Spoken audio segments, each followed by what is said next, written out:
sábado passado, a gente viu os 3 primeiros dias da criação. E hoje, que é domingo, nós veremos os 3 últimos dias da criação.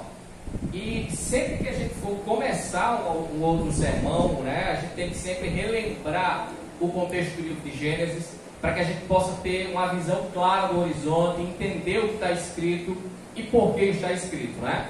A gente tem que se lembrar qual era o público-alvo, né, o público primário, por assim dizer, para quem esse livro foi escrito primeiramente, até chegar a nós, enfim. Moisés, ele escreve os 5 primeiros livros da Bíblia, que a gente conhece como Pentateuco, e o primeiro deles é o livro de Gênesis, o livro das origens, né? Você vai ver aqui a formação de todas as coisas, do homem, da família, a história da própria queda, a história do plano de Deus para salvar esse homem caído. Enfim, a ideia que Moisés traz aqui com esse livro, o motivo a qual ele escreveu, é justamente relatando aos israelitas que estavam às margens, às portas de entrar na terra prometida, né? Estavam próximos de invadir a terra prometida e tomar a terra por herança. Aquela geração, depois de 40 anos que saiu do cativeiro egípcio, ficaram 400 anos cativos no Egito, saíram do Egito, vagaram 40 anos no deserto e agora eles estavam prontos para entrar na terra prometida. Então Moisés está alinhando a visão de mundo que eles tinham, né, com as escrituras. Lembre-se que o que eles aprenderam acerca de divindade, de criação, de mundo, de vida, foi no Egito. O que eles aprenderam foi passado para eles da cultura egípcia, dos deuses egípcios. Eles acreditavam em lendas, em monstros e um monte de balela. Então Moisés está justamente trazendo qual é a visão correta acerca de tudo que foi criado, do mundo e do próprio Deus. Eles iriam entrar na terra prometida e ter contato com outros povos. E eles deveriam então ter na mente e no coração deles bem cravado, bem firme, certas verdades acerca de Deus, do mundo. Eles deveriam ter uma visão correta, por assim dizer. A gente também viu que o livro de Gênesis, a gente tem que entendê-lo, ler o livro e entendê-lo de uma maneira histórica e não a ficção. Não é uma lenda o livro de Gênesis, não é um conto, não é uma parábola. O que está aqui é fato. Moisés está escrevendo como um espectador, alguém que viu tudo isso acontecer diante dos olhos dele. Como pastor? Não sei. Deus fez o PowerPoint divino dele e ele viu. Eu disse a você, do jeito que João viu o fim, Moisés viu o começo. Não tem problema, é o mesmo Deus, né? Então Deus de alguma maneira mostra a Moisés e Moisés toma nota. A gente vê a maneira que Moisés escreve como uma conversa, como uma prosa, né? Alguém que senta, né, para conversar com alguém, para contar uma história real, um fato que ocorreu. Então a gente tem que entender o livro assim, como um fato, não uma lenda, não um mito. Isso é muito importante. A gente viu também que Deus tem um padrão na criação, né? Padrão esse que fica bem escrito, bem demonstrado pela escrita de Moisés. A gente viu que Deus cria, separa e nomeia a sua criação. Isso tem um porquê, não é? Deus é um Deus que faz as coisas com ordem, com um processo claro. E a gente viu que nos 3 primeiros dias, Deus preparou, né, a terra, o ambiente e tudo que ele fez para receber vida. E nos 3 últimos dias da criação, Deus preenche a sua criação com vida. Deus passa a colocar na terra, no céu e no mar, os seres que vão habitar na terra, os seres que irão povoar a sua criação. E é isso que nós veremos essa noite, os 3 últimos dias da criação. Veremos que Deus soberanamente conclui e abençoa com fertilidade e provisão a sua criação. E eu quero chamar a sua atenção para algo, um padrão que Moisés está demonstrando aqui desde o primeiro dia da criação e vai até o 6º dia, o último dia da criação, que é bem interessante. Se você olhar, a partir do verso 3, vai dizer o que aí, ó? E disse Deus, não é assim que começa? E depois a gente vai ver o que? E assim foi. E depois Deus dizendo o que? Que foi bom. A gente vai ver esse padrão na criação de Deus, escrita por Moisés, não é? Deus diz uma coisa, apareça a luz, e assim foi, a luz aparece. E Deus então classifica, é bom. E o texto continua: foi tal dia, houve tarde, manhã e noite, e passou o terceiro, o quarto, o quinto dia. E esse padrão ele vai continuar até o sexto dia, mas ele vai ganhar um elemento novo, né? Que é a fertilidade. Os animais vão passar agora a ter o poder de se multiplicar, de reproduzir. E no último ato criador de Deus, que é o homem, um elemento a mais é colocado: a fertilidade também, mas o governo e a mordomia. É o que a gente vai ver hoje, e a gente vai fazer uma leitura gradual, né? A gente vai do verso 14 ao verso 31, o capítulo todo, é o fim do capítulo todo, mas a gente vai lendo à medida que a gente vai conversando aqui, entendendo, a gente vai avançando, amém? Então é necessário que você mantenha a sua Bíblia aberta. A gente vai ver logo de cara Deus soberanamente criando o sol, a lua e as estrelas para marcar o tempo. Ele cria a maneira do homem agora saber o tempo. Não podemos esquecer nunca o público-alvo de Moisés. Toda a visão errada que eles carregavam acerca da criação, de Deus e de tudo isso. Bem como toda a herança teológica egípcia que havia deles, né? A bagagem que eles trouxeram do Egito, que precisava ser tirada da mente e do coração do povo de Israel. E também os proteger quando eles entrassem em contato com outros povos que adoravam a criação, a natureza, adoravam o raio, o sol, a lua, as estrelas, adorava tudo. Então Moisés, quando vai escrevendo os versículos que iremos ler, tem todo um cuidado para trabalhar essa questão apologética no coração deles, para que eles vejam como tudo foi criado, mas que há um propósito naquilo ali, que há uma ideia para ser colocada no coração deles, que Deus criou todas as coisas, que Deus é o único Criador. Então Moisés começa dizendo assim, no verso 14: então disse Deus, não é assim? Olha o padrão, vamos lá para o verso 14, vamos ler o verso 14 e 15. Disse Deus: haja luminares no firmamento do céu, para separar o dia da noite, sirva a eles de sinal para marcar estações, dia e anos, e sirvam de luminares no firmamento do céu para iluminar a terra. Até aí. Podemos ver já na declaração soberana de Deus, né, escrita por Moisés, que além de criar os dois grandes luminares, a qual Deus formou, Deus dá um propósito para ele, né? Deus não fez nada por fazer. Deus cria os grandes luminares, né, que é Sol e Lua, né? Você vai entender o porquê não tem nenhum nome aqui, Sol e Lua. Deus cria-os e já tem um propósito aí, né? Moisés já dá um propósito para separar dia da noite, para servir de sinais marcando estações, dias e anos, e para iluminar a terra.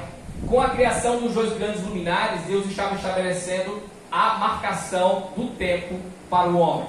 O homem agora ia saber quando terminava um dia e começava o outro, né? Aí o homem ia entender a semana, a questão do mês, a questão do ano, as estações, enfim. Deus estava dando ao homem uma maneira dele contar os seus dias. E para Israel, isso era muito importante. Em função das práticas religiosas que Israel tinha, o povo de Israel precisava saber as datas, as estações, quando começava e terminava o sábado, quando tinha início um mês e quando era a época de comemorar as suas festas anuais. Nós sabemos que Israel é um povo muito festivo, né? Tinha muitas datas no calendário, e esse calendário era marcado, era acompanhado de acordo com as estações, de acordo com o tempo que Deus mostrava a passagem pelos luminares, não é? E Deus usaria então esses luminares para se comunicar com o homem, mostrando o tempo, né? Israel precisava então deles, né? O homem em si, a gente está vendo já Israel à frente, mas o homem precisava dos grandes luminares para poder contar o tempo. Mas além de explicar a criação desses luminares, Moisés também tem uma intenção aqui teológica, como eu disse por trás. Os grandes luminares, Sol e Lua, juntamente com as estrelas, deveriam ser para iluminar a terra, trazer luz e ajudar o homem a conhecer o tempo. Como eu disse, dias, anos, estações, mas não para ser adorado, nunca, de maneira nenhuma, pois eles não eram e não são deuses. São criação do único e verdadeiro Deus, o Deus Criador de Israel. Só isso, não passa disso. Não há poder nenhum no céu, no sol e na lua. Né? Ele está atacado por causa da lua. Não, é por causa de outra coisa. Isso é balela. A lua não tem poder algum sobre o homem, a não ser iluminar, né? Como o sol. Né? Foram criados para isso. Não são deuses. E é interessante porque os pagãos, né, os outros povos, adoravam, e você ainda vai encontrar gente que adora, o sol, a lua e as estrelas, achando que são divindades, que há poder neles. Mas no relato histórico de Moisés, fica claro que é apenas criação, criatura de Deus. É tanto que nem nome recebe. É interessante? Você não vê aqui sol e lua. Sol e lua foi o homem que botou. Não tem problema não você chamar, não vai perder a salvação, Deus vai ficar com raiva, não tem nada disso. O astro rei, você chama do jeito que você achar, não tem problema, né? Mas aqui não é dado nem nome, porque é importante, é necessário para a vida humana o sol, por exemplo, mas é criação, é criatura, é servo de Deus, e foi feito para servir a terra, a humanidade. Não é um Deus, não é? De maneira nenhuma. E olha o padrão aí. E foi assim, a gente vê isso no verso 16. Vou estar passando aqui nessa página. Olha no final do verso 15, né? E foi assim, está vendo aí? Vamos ler agora o 16 e o 17. Deus fez os grandes luminares, o maior para governar o dia e o menor para governar a noite. Fez também as estrelas. Deus os colocou no firmamento do céu para iluminar a terra. Preste atenção. Moisés, é como se Moisés visse, né, Deus falando, aparece o sol e a lua, só que Deus não fala sol e lua, aparecem os grandes luminares, e acontece. Moisés diz, Deus mostra Deus falando, e descreve o que vai acontecendo à medida que Deus vai falando, né? E Deus disse, e foi assim. E é justamente o que está acontecendo aqui no verso 16, né? Moisés comenta aquilo que viu, acerca da criação dos grandes luminares, que Deus fez com uma missão específica, que possui uma dignidade de governo. Vê que o texto fala que foram feitos para governar, né? O dia e a noite. Mas governo aqui não é no sentido de controlar o homem, a criação, não é isso.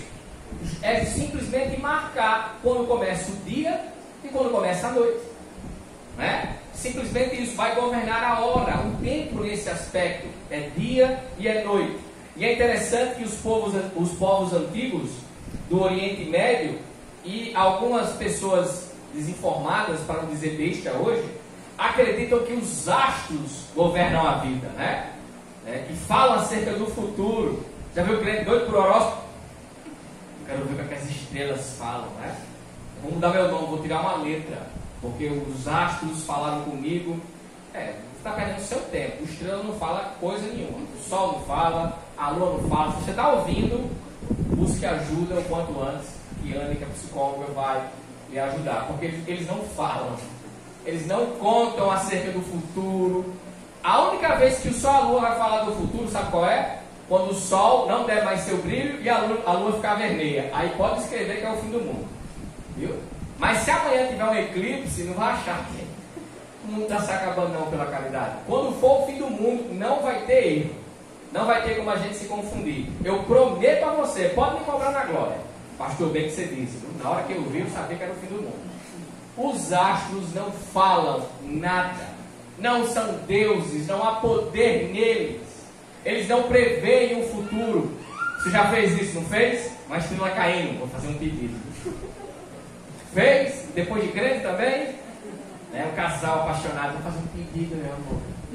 Eu vou fazer uma que Jesus converte essa bênção, né? Então eu não passo esteiro fazendo pedido, o negócio está meio desconfiado, né? Então, meus irmãos, é tanto que essas supostas divindades que prevêem o futuro não recebem nem nome, né? Deus não coloca nem nome aqui. E a humanidade, então, tem que olhar elas como bênção de Deus, sim, mas como servos de Deus, que servem o homem para o homem. Lembre-se que antes de inventarem bússola, mapa, ou outras maneiras de navegar, né? Internet, você navega pela internet, né? O homem usava as estrelas para navegar, até hoje os homens usam, né? As estrelas para dar orientação nesse sentido. O homem vê o ciclo da natureza, a gente sabe, a gente troca as roupas, né? No inverno, verão, outono, nós é pobre, usa a mesma roupa o ano todinho. Mas os ricos trocam de roupa no inverno, no verão. O homem sabe identificar o tempo e o passar do tempo, não é? Já estou com 26 verões, né? Sou eu no caso, né? 26. A gente vai contando o tempo pelas estações. Foi para isso que foram criados. Só para isso. É tão interessante que, olha só, a ênfase que as estrelas têm. Porque o Sol e a Lua é dois pipocos, né? Mas na cabeça desse povo que não conhece as escrituras, as estrelas são mais importantes, né? Eita, tem uma estrela da música, né? Olha a menção que Moisés faz às estrelas. No verso 16, na última parte do verso 16. E Deus fez dois grandes luminares, o maior para governar o dia e o menor para governar a noite. Fez também as estrelas. É tipo assim, eu me esquecendo. Ele fez os dois e fez as estrelas, viu? Pode escrever, ele fez as estrelas. Pronto. Olha só a grande importância, né, divina que tem a criação dos luminares. Então, meu irmão, adorar essas coisas, o bicho está pegando.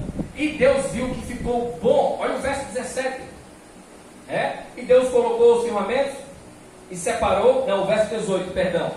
Governar o dia e a noite e separar a luz das trevas. E Deus viu que era bom. E assim a gente vê terminar, passaram tarde e manhã, e esse foi o quarto dia. Assim Deus, ao fim do quarto dia, se deleita com a sua criação. Mais uma vez ele olha para aquilo que foi criado por ele, aquilo que ele fez e diz, rapaz, eu caprichei, ficou bonito demais. Olha aí que te manteve, ficou bom. E aqui é o padrão de Deus. Deus não tem como criar algo ruim. Deus não tem como fazer nada meia boca, com gambiarra, né? Não, eu vou deixar assim, daqui uns 2000 anos eu volto lá. Parece sonho de casado, né? A mulher manda consertar uma coisa, ele passa 3 anos para ir consertar. E Deus, não, depois de 10 milhões de anos eu vou mexer aqui no sol, na lua. Não, foi tudo bem feito. Feito com o padrão dele, de Deus, bom. É muito bem feito. Lembre-se que a criação não é divina, provém de Deus, mas não é divina. Mas mostra-nos quem é Deus. Mostra a sua sabedoria, a maneira que ele criou, o seu poder é revelado através da criação. Tanto que a criação condena o homem. Tudo que foi criado prova que Deus existe, mas não tem poder para salvá-lo. E é interessante que a gente vê então o poder majestoso de Deus através da sua criação. E agora vem o quinto dia e o padrão se repete, Deus disse, aconteceu, viu que era bom e passou mais um dia. Mas agora esse padrão aqui escrito por Moisés vai ganhar um acréscimo, um novo elemento que é a fertilidade. Deus soberanamente cria as aves e a vida marinha, abençoando-as com a fertilidade. Olha aí o verso 20. Botar os olhos no verso 20. Disse também Deus: encham-se as águas de seres vivos e voem as aves sobre a terra, sobre o firmamento do céu. Depois de criar soberanamente através da sua palavra os céus e o mar, Deus agora decide povoá-los. Deus decide colocar vida nesses dois habitats. Ele preparou eles para receber vida. Então, pela sua palavra, Deus cria toda a vida marinha. Diga aí o pipoco, apareça aí, aparece peixe que não tem onde botar. Lembrando que o oceano é maior do que a terra, Então, imagina aí a profundidade, o desmantelo que foi Deus criar todas essas coisas, o seu poder na criação em relação a isso. E também tem uma coisa interessante aqui, lembre-se do público-alvo, os israelitas, com a cabeça meio coisada, que vieram do Egito, acreditando num monte de besteira. Devemos lembrar que os povos pagãos acreditavam que existiam monstros marinhos, criados pelos deuses, dragão dentro da água, não sei o quê. Mas tem um Leviatã, pastor, isso é outra coisa, não é um dragão não, Acho que muita ficção científica. E que o mar trazia mistérios, uma atmosfera mística, e que as águas simbolizavam um caos, que era oposição aos deuses. Sempre que você for ler histórias da criação, desses falsos deuses, as águas são oposição a eles. As águas significam caos. Mas aqui Moisés está dizendo, macho, Deus criou a parte seca e a parte molhada, e botou vida nas duas. Deus criou tudo o que existe. Não existe essa conversa de monstro marinho, de no mar ter mistérios. É porque a gente não consegue até o fundo mesmo, Mas lá não tem nada que seja do outro mundo, literalmente. Literalmente, não há mistérios. O mar é misterioso. O único mistério que tem no mar é que se você entrar sem souber nadar, você vai conhecer o Criador. Esse é o mistério que tem, pronto, né? O povo antigo dizia assim, cuidado que o mar não tem cabelo, né? Então já dizia que era perigoso. Os carecas, não estou falando nada da periculosidade deles, porque eles também não têm cabelo. Mas não há mistérios no mar, né? Não há. Eu tenho que tomar um banho de mar esse mês, porque o negócio está... Não, meu amigo, não vai acontecer nada. É criação de Deus e ponto final. É servo de Deus e ponto final. Aqui a gente pode ver o relato divinamente inspirado por Deus que Moisés traz, né, tanto das águas quanto de toda a vida que veio por meio da palavra criadora de Deus. Olha o verso 21, o padrão vai continuando. E assim disse Deus, e assim ocorreu, né? Está saindo aí o som? Está ouvindo? Vamos lá. Deus fala no verso 20, disse Deus. Olha o verso 21. E assim Deus criou. Aqui é simplesmente Moisés dizendo, aconteceu. Deus disse e criou, aconteceu. Os grandes animais aquáticos e os demais seres vivos que povoam as águas, de acordo com a sua espécie. E todas as aves de acordo com a sua espécie. Olha o padrão novamente. E Deus viu que ficou bom. Mais uma vez, pela palavra criadora de Deus, Ele diz e simplesmente acontece, né? Não tem meio termo, Ele não espera, Ele não fica processando, Ele diz e acontece.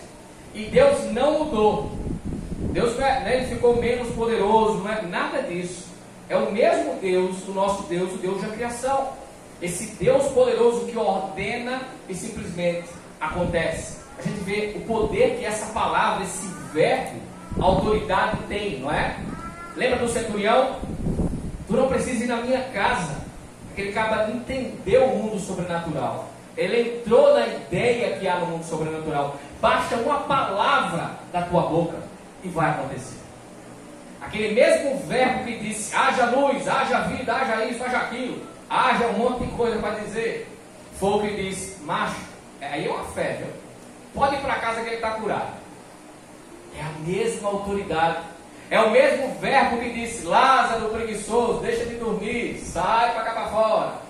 Eu não queria ser ressurreto, né? Se eu estivesse na glória, né? Você entendeu? Eu vou para a glória, né? Mas preste atenção, você está no céu, aí de repente um tremor no céu, você volta para a terra, com conta, com dor, com um monte de, com Covid, né?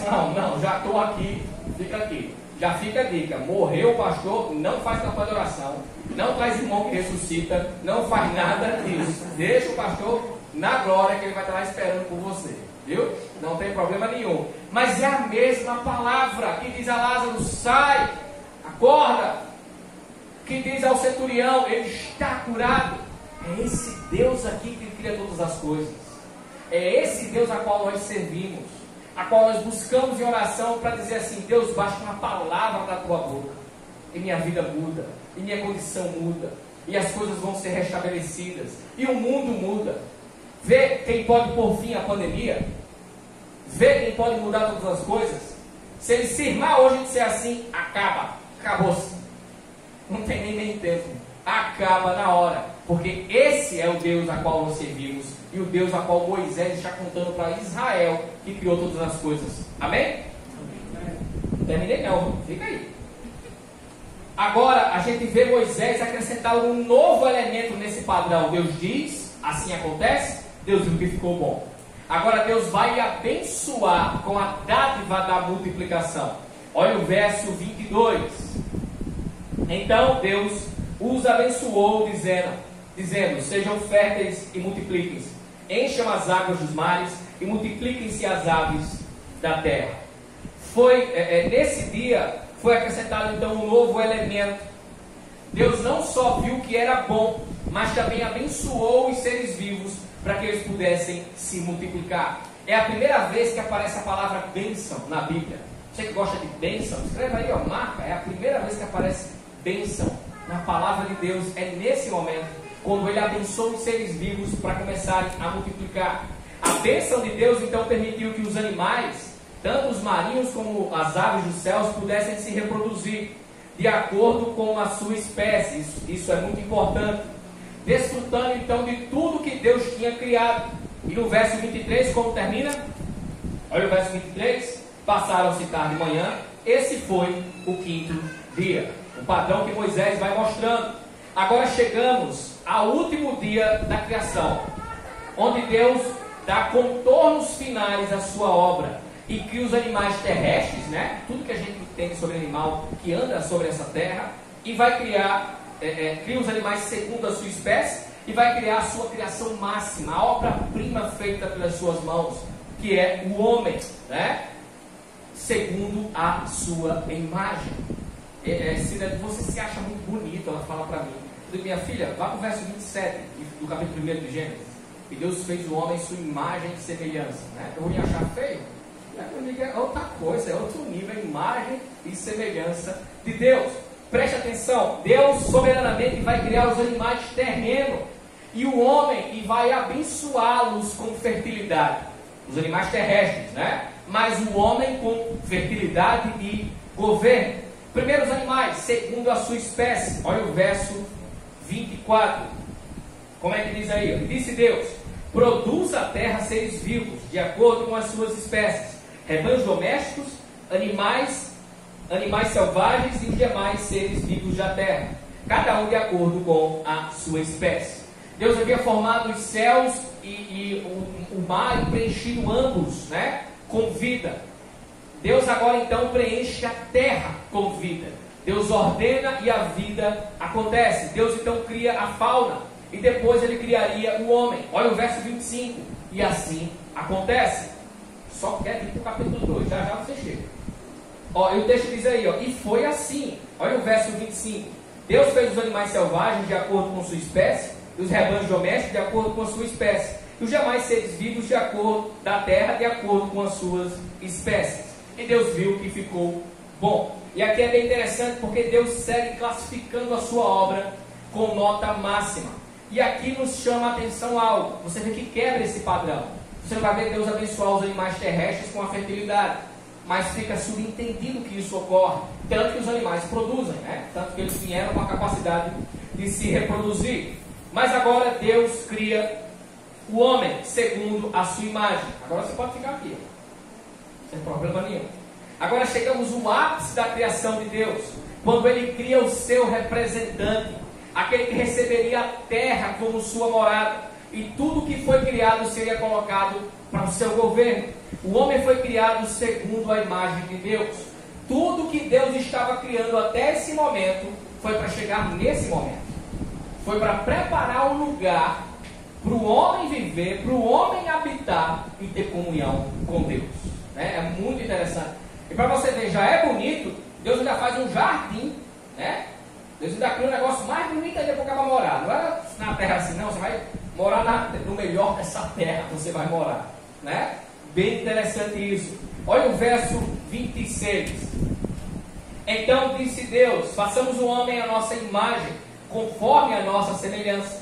Domine ele sobre os peixes do mar, sobre as aves do céu, sobre os grandes animais de toda a terra, e sobre todos os pequenos animais que se movem rente ao chão. Aqui é algo muito interessante. Deus já vai dizendo 7 vezes haja. E haja luz, e haja aquilo, né? 7 vezes Deus fala isso, mas de maneira impessoal, né? De maneira informal, vamos deixar assim, né? Ele vai dizendo e vai acontecendo. Mas aqui esse haja toma ar de pessoalidade. Esse haja se torna pessoal de fato. E aqui a gente pode ver algo fantástico. Há uma espécie de reunião, de audiência entre a divindade para discutir e criar o homem. A primeira vez que a gente vai ver a ideia de trindade na palavra de Deus, né? Façamos o homem conforme a nossa imagem e semelhança. Muitos ao longo da história, né, da igreja acreditam que aqui nada mais é do que um plural de majestade. Deixa eu explicar o que é isso. Já viu um político que se acha muito importante, aí ele começa a falar no plural, né? Nós estamos fazendo isso, porque nós fizemos isso e tal. Esse povo importante gosta de falar assim, no plural, né? Nós estamos fazendo, e nós, é a ideia de plural, então, de majestade. Alguns querem acreditar, né? Dizem que aqui há um plural desse de majestade. Só que ao longo da história da igreja, ao longo de toda a teologia que a gente tem, olhando para a Bíblia, é óbvio, a gente entende que aqui é de fato a Trindade. É de fato Deus com o Espírito Santo, com Jesus, porque a gente já vê a Trindade dando as caras, se manifestando em toda a criação. Então qual o problema acontecer esse conclave, essa assembleia, Batista gosta de assembleia, né? Mas essa assembleia, né? Para poder criar o homem, não há problema nenhum. Até porque Deus não estaria falando com anjos, porque o homem não é a imagem dos anjos. Nem os anjos têm capacidade e poder para criar absolutamente nada. Então Deus estaria conversando aqui com Jesus e com o Santo Espírito. E Deus diz, e o que é que acontece? Olha o verso 27, criou Deus. Aqui é a ideia de o quê? Assim acontece, né? Vamos ver o verso 27. Criou Deus o homem à sua imagem. A imagem de Deus o criou, homem e mulher os criou. O versículo 27 já começa com a afirmação que Deus criou. E eu chamo sua atenção para a primeira frase desse processo, né, de criação do homem. Você vê que Deus criou o homem à sua imagem. A imagem de Deus criou homem e mulher. Acaba não entendendo muito bem, né? Por que isso aqui, homem, depois homem e mulher?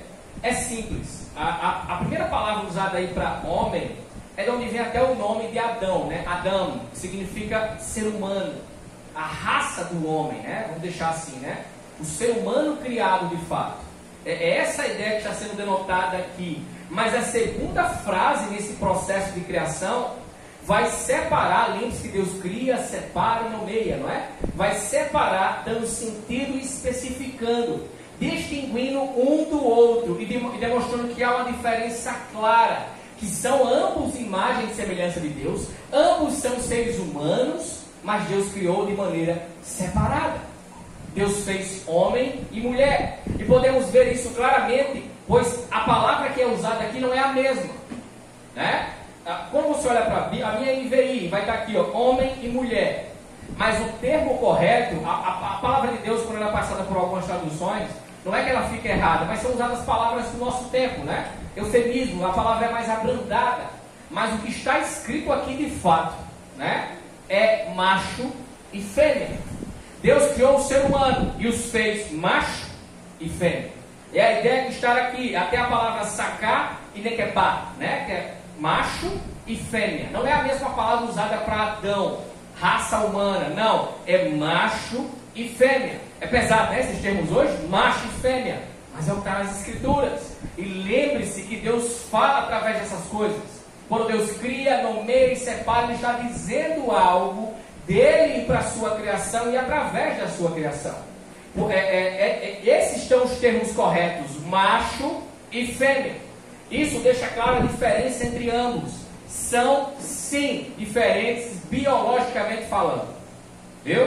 O homem não é melhor do que a mulher não é melhor do que o homem. Não é essa a diferença. Um não tem mais capacidade do que o outro. Não. Ambos são iguais. A diferença deles é biológica. E isso não tem para onde correr. Faça o homem o que quiser, faça o homem o que achar, mas há sim diferença entre homem e mulher. Isso significa que um é melhor do que o outro? Não. Que o homem tem que ser machão e humilhar sua esposa? Não. Que a mulher tem que ser virada no traque e perseguir seu marido? Não, não é assim que funciona. Um depende do outro, a gente vai ver isso. Um precisa do outro, um completa o outro. Não são melhores um do que o outro, mas são sim diferentes. São biologicamente... Me prove! É simples, macho. Você tem espelho na sua casa? É simples isso aí. Né? Quem bota gente no mundo? É o homem ou a mulher? Quem amamenta? É o homem ou a mulher? É simples, né? Quem consegue fazer várias coisas em casa ao mesmo tempo? Não é o homem, né? Isso é a evolução da mulher. Então é simples, há sim diferenças entre o homem e a mulher. Isso deixa claro. Ambos são obra-prima de Deus. Ambos foram feitos pelas mãos de Deus, mas teriam funções diferentes. Dependeriam um do outro, um completaria o outro. Ambos foram criados para comunhão, um com o outro. Deus não criou o homem para viver com outro homem. Pastor, que coisa! Deus não criou a mulher para viver com outra mulher. Deus não criou o homem para viver com 4 mulheres, nem a mulher para viver com 4 homens. Lembra da mulher do poço? Se já tivesse 5, hein? E está indo para o 6. Se ajeita. Deus fez um para o outro e vice-versa. Foi assim que Deus fez macho e fêmea. Isso não quer dizer nada. Nada. É tão importante que é daqui onde Jesus tira a base do casamento para falar em Mateus 19. Quando os fariseus vêm falar do divórcio, Jesus falou: peraí, você não leu não que Moisés escreveu? Vocês não entenderam o que está escrito ali não? Que Deus fez macho e fêmea e os uniu em casamento. A gente vai chegar no capítulo 2, você vai ver o casamento. A cerimônia é grande mesmo, de manter, né? Mas Deus fez para isso, os fez diferente, completando-se. E eu chamo a sua atenção para algo, é que eu falo mais rápido do que é para falar. Já reparou que Deus vai fazendo e criando, né? São sinônimos, mas é bem interessante. No homem acontecem as duas coisas. Tanto Deus faz, como cria. Você pode pensar assim, como é? E não é a mesma coisa não? Peraí, não é não. É diferente. Deus usou o material que existia na terra para fazer o homem. Os animais, né? A terra participa da criação dos animais, não porque ela tem poder. Deus tira da terra a massa para fazer os animais terrestres. Por isso que quando eles morrem, eles vão para o pó. Mas Deus também tira essa massa, e o homem se acha muita coisa, né? Veio no jumento, a lagartixa, o cachorro veio e a terra, né? Usa a mesma massa para fazer o homem. Mas ele também cria, olha aí o verso 26, façamos. O verso 27, criou. Que coisa interessante. É como eu disse, o homem era como uma massa na mão do oleiro, né? Fazendo, né? Trazendo forma ao homem. Mas depois Deus cria o homem em que sentido? Ele faz algo com o homem que nada na criação tem igual. Nenhum outro ser criado tem, que é colocar alma vivente no homem. Mas pastor, os bichos têm vida. Tem, mas não tem alma vivente. É diferente. Você vai entender o porquê. Isso fica claro que os homens não é igual aos animais, né? A gente veio do mesmo pó.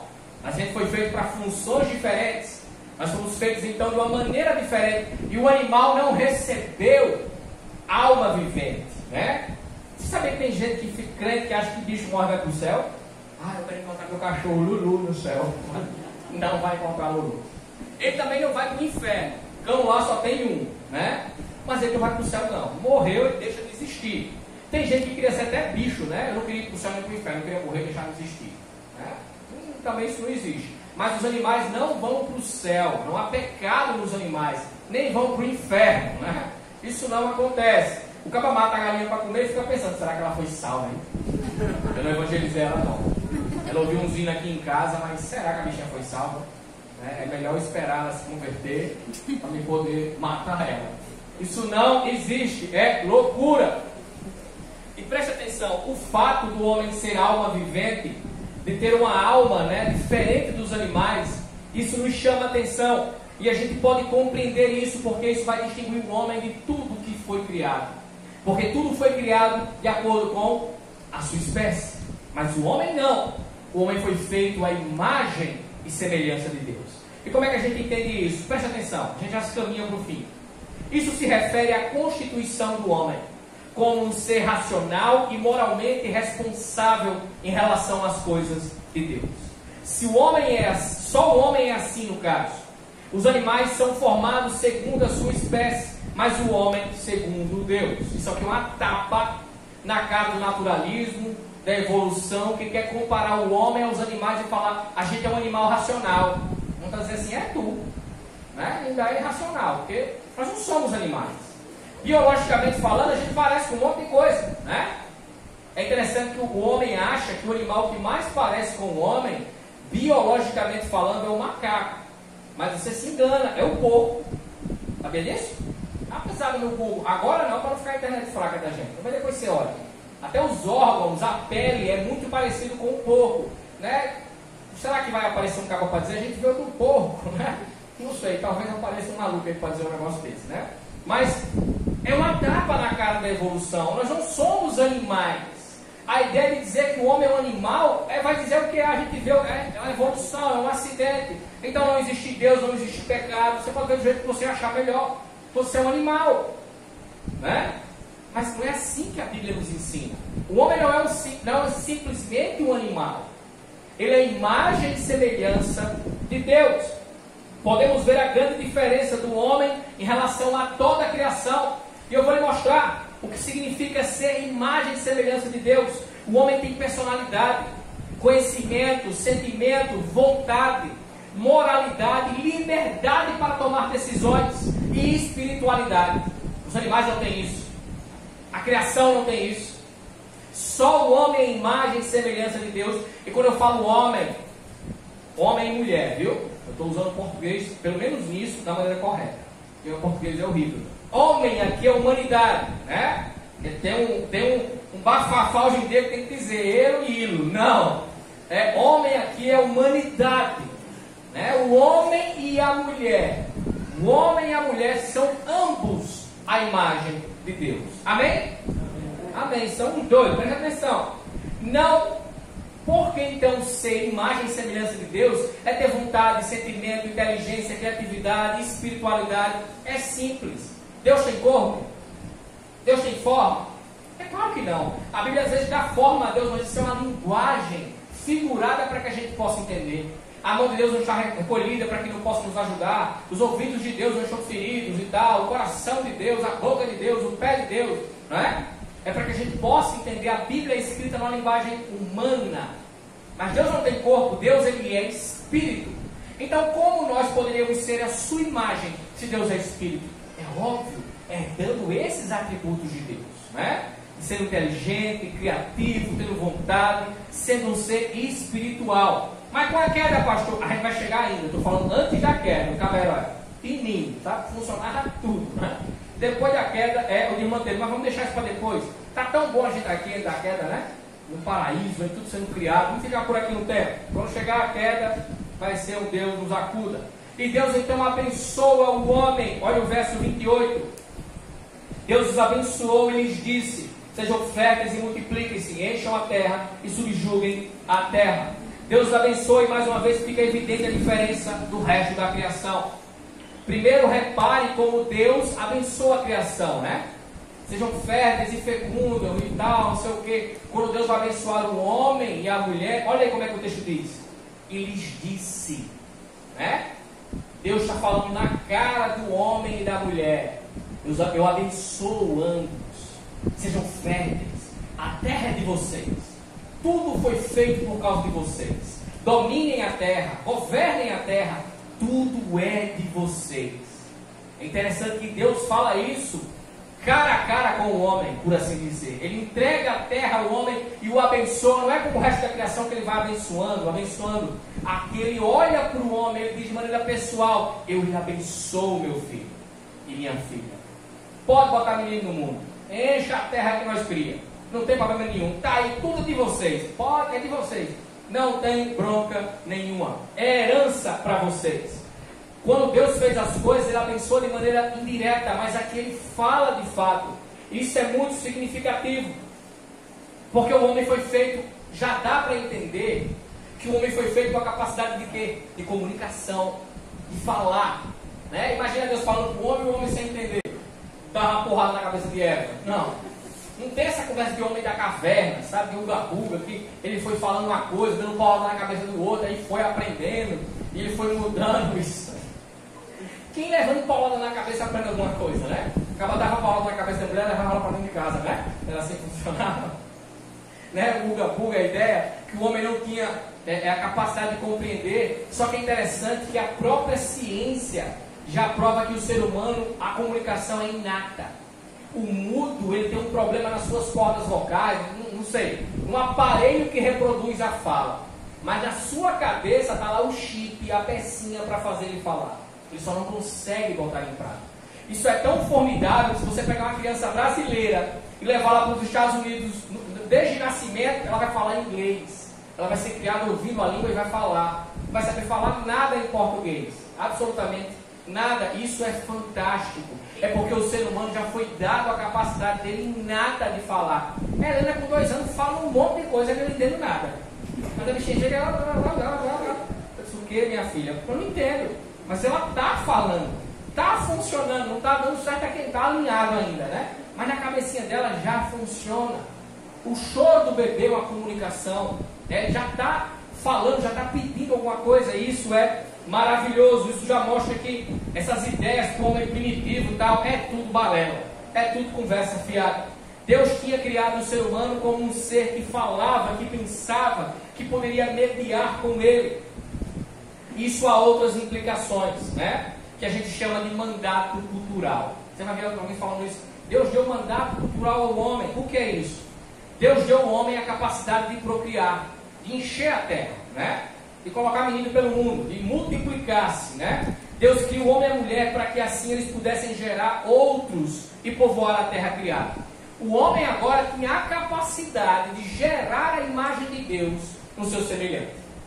Porque não ia ser assim, ó, Adão e Eva tinham um menino, Deus chegar, peraí, que eu vou fazer minha imagem nele. Não. Já ia ser no passado, né, de maneira ordinária, de pai para filho. De pai para filho. O filho já é feito à imagem de Deus. Deus nos deu essa capacidade de gerar pessoas semelhantes a Deus. Depois entra o pecado e ele vai junto também, né, como um vírus, mas a gente não está ainda no pecado. Então, Deus deu ao homem a capacidade inata, assim como os animais reproduziam segundo a sua espécie. O homem foi dado a capacidade de reproduzir segundo a imagem de Deus. É interessante que a ideia de filhos são herança, né? Os filhos pertencem ao Senhor. Daí onde vem essa ideia, né? Que o filho é de Deus, ele nos empresta por um tempo, né? Os filhos não são nossos. Você, papai e mamãe coruja, achou tão rápido, a gente criou um menino para o mundo. Não é seu, né? Está com você e é bênção.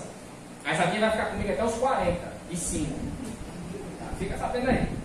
Deus também dá a capacidade do homem de dominar a terra, né? Olha o verso 28, a parte B dele. Multipliquem-se, né? E encham e subjuguem a terra. Dominem sobre os peixes do mar, sobre as aves do céu, sobre todos os animais que se movem pela terra. Deus deu ao homem a capacidade, o direito e a responsabilidade de governar a criação. O homem e a mulher deveriam governar sabiamente tudo o que foi criado por Deus. Isso deixa claro que o homem e a mulher foram criados com capacidade, né? Eles não foram criados ali para depois aprender as coisas, eles foram criados maduros. O homem tinha senso de organização, de planejamento. O homem tinha estrutura emocional para querer o bem da criação. O homem foi criado pronto, o homem e a mulher, para governar a terra. Mas essa autoridade dada ao homem e à mulher não é absoluta. O homem não poderia fazer o que ele queria com a terra, matar, destruir, e não pode. Né? Deus deu a ele uma autoridade delegada, ele seria subordinado a Deus. Ele deveria então prestar contas a Deus. Ele poderia sim usufruir da terra, né? Entender como a terra funciona, estudar a terra, fazer o que ele pode fazer para avançar, mas ele não poderia destruí-la, ele não poderia fazer o que ele achava melhor. E isso é interessante porque o homem, a gente pensa que Deus fez Adão e Eva e eles iam viver no paraíso para sempre comendo coco, chupando manga, correndo um atrás do outro, tomando banho de rio. E depois do pecado é que outros rapaz, vamos criar cidade, vamos criar carro. Não, o homem foi feito com a capacidade sim de criar sociedade, né? O homem foi feito com essa capacidade de formar família, de estruturar, de se organizar, de viver em sociedade, de gerar vida sobre a face da terra e de controlar e administrar a vida aqui na terra. O homem iria viver em comunhão com a natureza. Os bichos não iam querer comer ele, não. Tudo ia trabalhar junto com ele para a glória de Deus e para o bem da terra. A gente vai ver à frente que isso é tirado do homem por causa do pecado, não é? O homem perde essa capacidade de ser esse governante da terra, né? A terra não respeita mais o homem.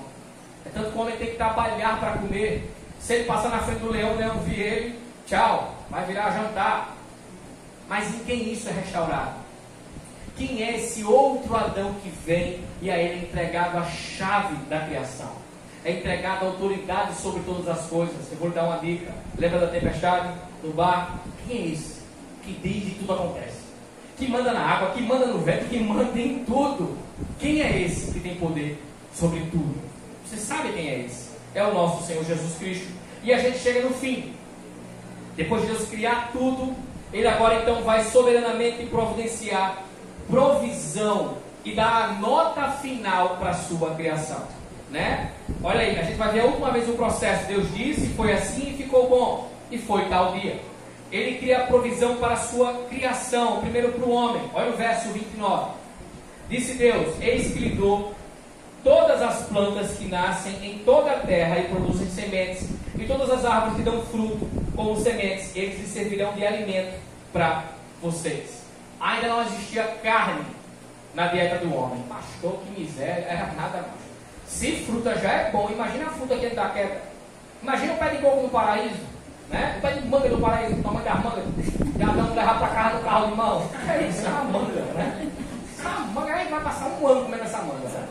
Sem problema nenhum, né? O homem ainda não matava os animais para comer, não tinha essa ideia de matar nada, né? Não era assim que funcionava. E a gente vai ver isso se estender para os animais. Olha o verso 30. Eu dou todos os vegetais como alimento a tudo que tem em si fôlego de vida, e a todos os grandes animais da terra, a todas as aves do céu e a todas as criaturas que se movem rente ao chão. Então Deus também dá aos animais a vegetação para que eles pudessem se alimentar. O leão comia fruta, capim, mato, seja lá o que for, era vegetariano, né? Eles não comiam carne, não tinha essa ideia de matar, de derramar o sangue. A terra foi criada com provisão. É interessante, eu não sei a hora que meu relógio aqui acabou, mas presta atenção, a gente está terminando.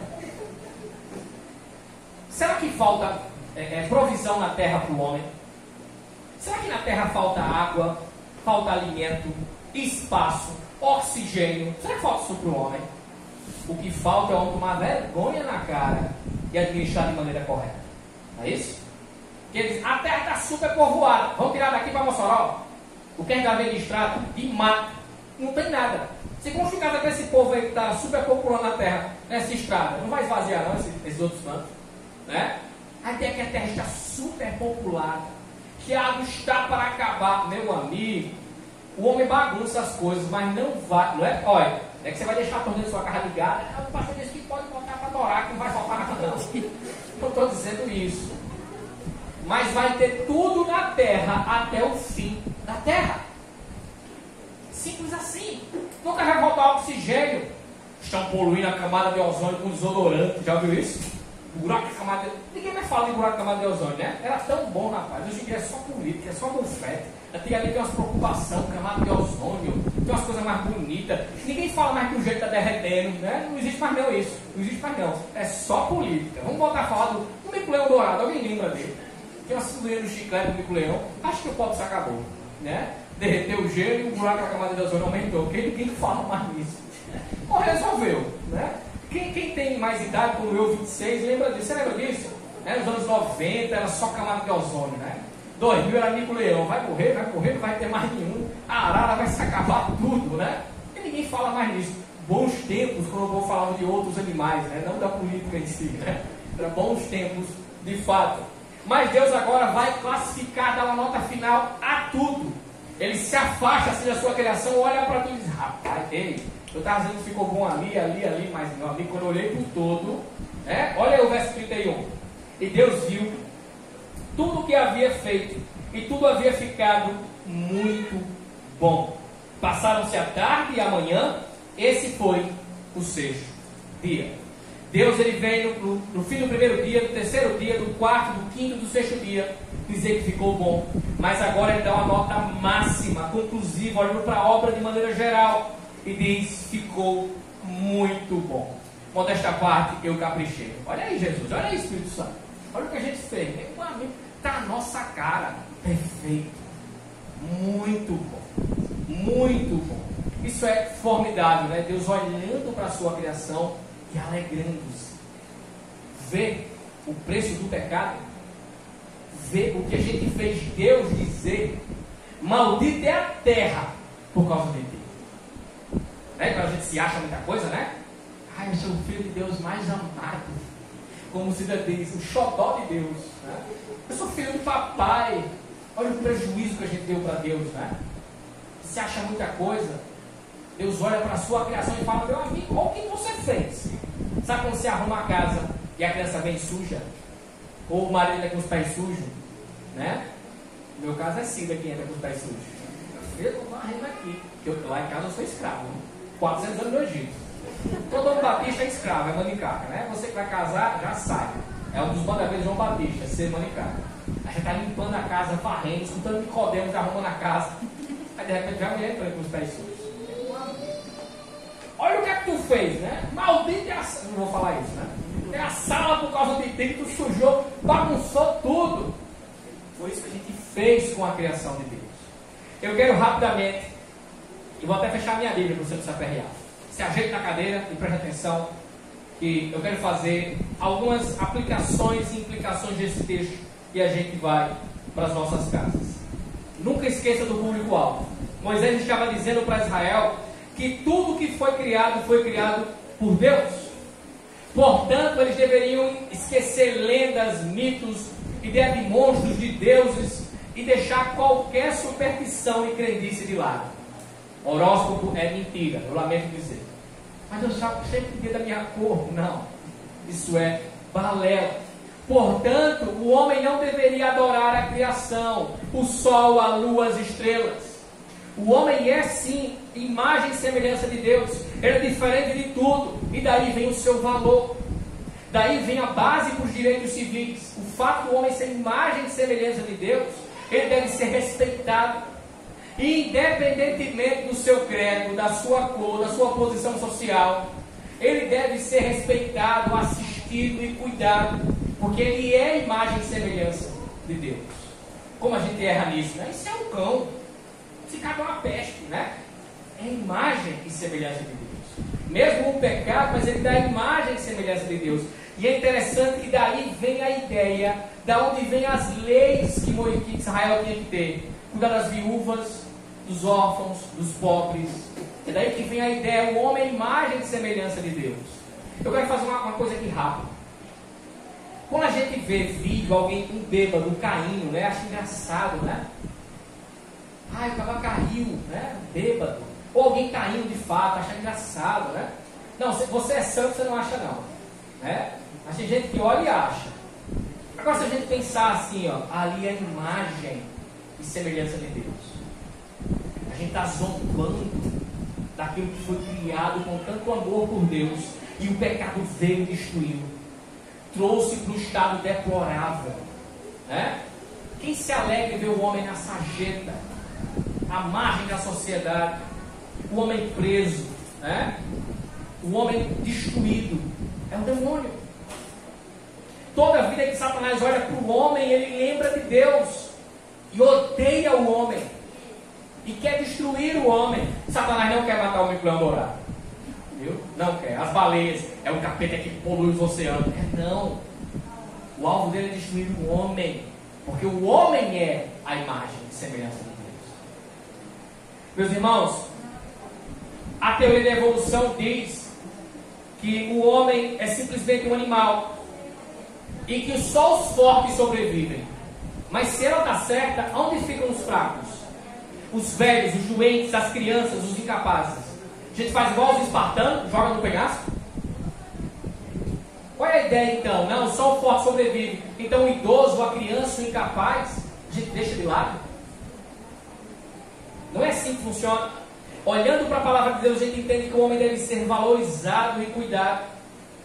Também vendo esses 3 últimos dias da criação, a gente pode ver a base para o casamento, não é?